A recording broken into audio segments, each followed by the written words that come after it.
Ladies and gentlemen, this is a full rules bout held in the men's 117-pound division. Introducing first, fighting out of the blue corner. This warrior sails with a record of 14 wins and 6 losses. He represents Campanella Martial Arts. Help me welcome, Mikey Alves.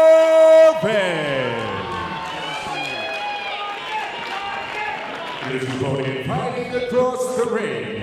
This warrior represents Roy's Muay Thai, holding a record of 8 wins and 4 losses. Help me welcome, Jonathan Narvaez.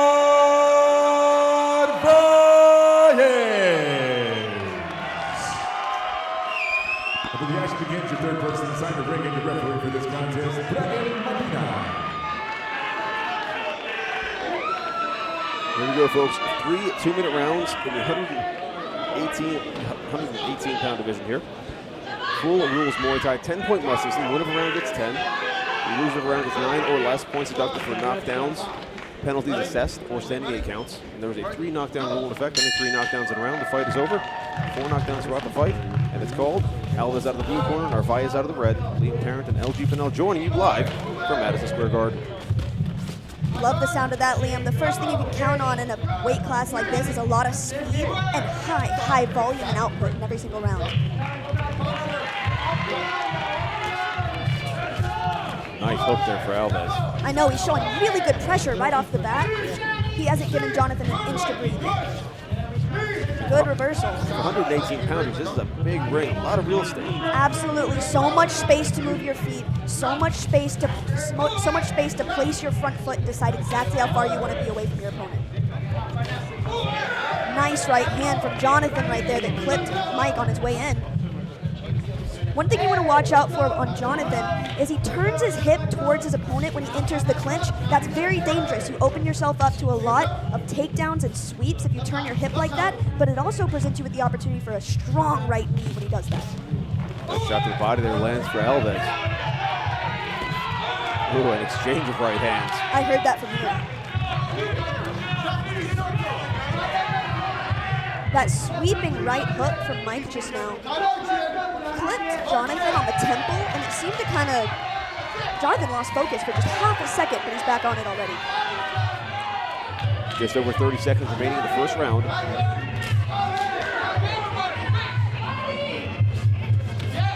Nice low kick, beautiful fake cross to be able to get Jonathan's hands up so he could land low. Double jab pumps out for Alves, but Alves backs away.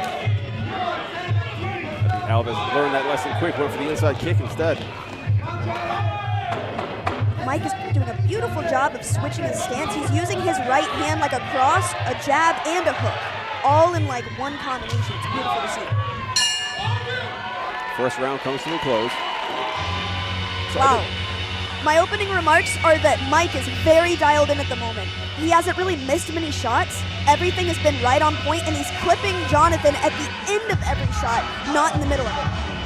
Now, we were talking about the size of the ring here. With that much real estate for any guy, or any fighter in there, it's going to be a lot. Does that favor somebody who's a little more open and moves around a little more? How could that play into advantage throughout the night to somebody? Well, in my experience, being the shorter fighter in most fights, you want to be closing the distance. So if you're the longer fighter, you might find yourself backing up throughout the round, not because you're fearful or stepping away to get away from punches and kicks, because you want to stay in your own range, which is a longer range. So for Mike in this instance, he's going to be using the ring to his advantage, whether it's for pressure or he's going to be backing up to stay in his own range. If you're a small fighter and you want to close the distance, you want a small ring so that there's nowhere to run. Round 2. Go! Here we go, folks. Second of 3 scheduled 2-minute rounds. Alves out of the blue corner, Narvaez out of the red.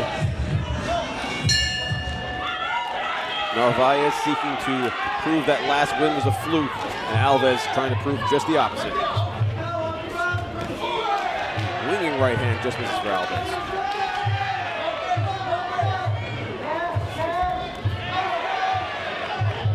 Alves coming from the Campanella team. Zach Stull there, the champion. We've also got Wyatt Gilbert fighting later on tonight. Very, very strong showing from them every time they come out.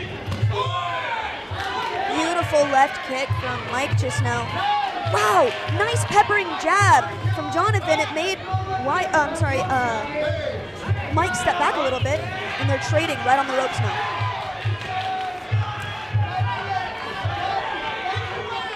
Wow, it's not often that you see a jab stagger your opponent back. Very, very impressive.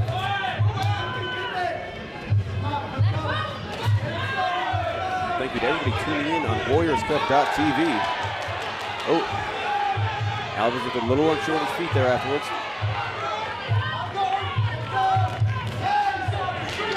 Talk about back and forth action. Both men having their moments in there.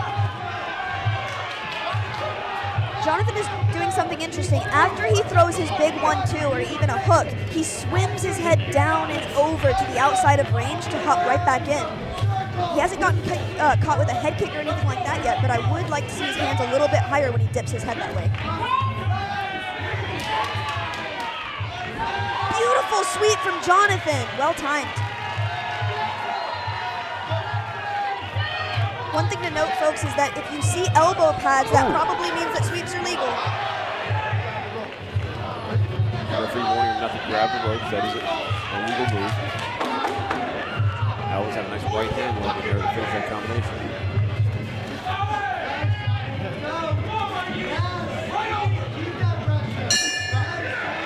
Oh, nice. Yeah, one thing to note that we haven't mentioned yet is that this is a mixed card. Some of the fights will be K1, which is kickboxing rules. Some of the fights are going to be Muay Thai, traditional Muay Thai. So in those Muay Thai fights, like this one here, you see the opportunity for punches, kicks, elbows, knees, and the clinch with sweeps. We aren't going to see those in all of the fights tonight, but as you see, these two gentlemen have elbow pads on, which is why we saw a beautiful sweep, clinch work, multiple knees thrown from inside the clinch, and a lot of inside work where they're grabbing, using that grab to pull into their strikes, creating so much momentum and force. Third and final round here. It's been a back and forth affair. So we're going to see a strong performance from either fighter in this round. Could take it, depending on how the judges see it here. Now, this is judged by 3 different judges. Again, we set a 10-point must system. Whenever each round gets 10, the usually gets 9 or less. So I guarantee we've got a 10-9 round, but we don't know which way it's going so far in the first 2. Yeah, I have to agree with you. I thought momentum was shifting towards blue during the first round, but now it seems to have shifted back to center base. I think anybody can take it now.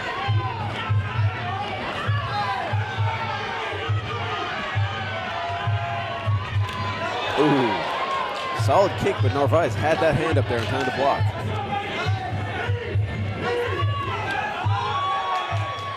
Nice skipping knees, but they seem to be just kind of gliding off the sides of Jonathan's hips, not doing too much damage. I loved that angle out from Jonathan. He needed to get back to the center of the ring, and he did it.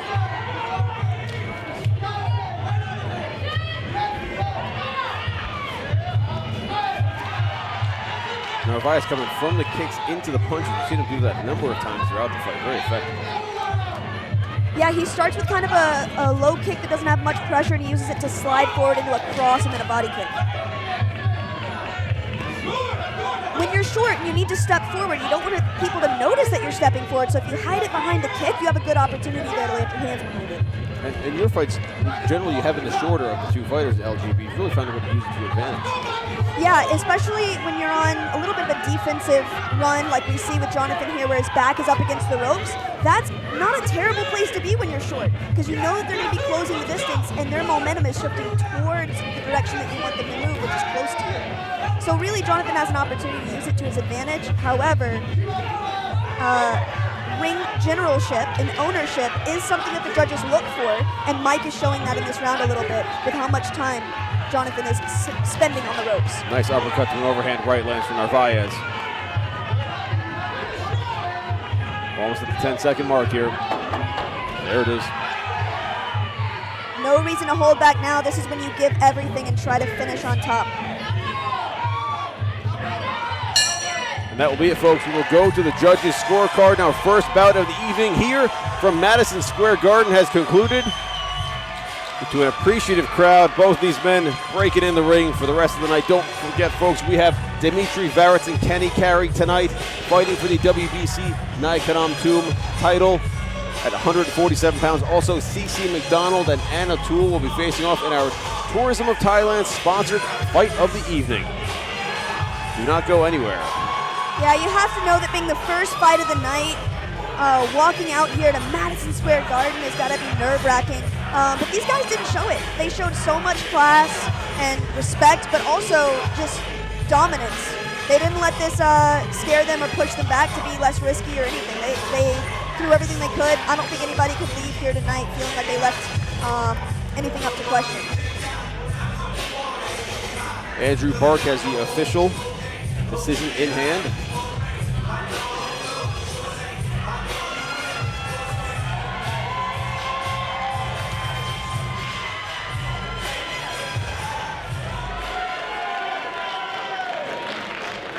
Ladies and gentlemen, after 3 2-minute rounds, we go to our judges' scorecard for our decision. With your winner by unanimous decision, coming out of the blue corner, Mikey Alves.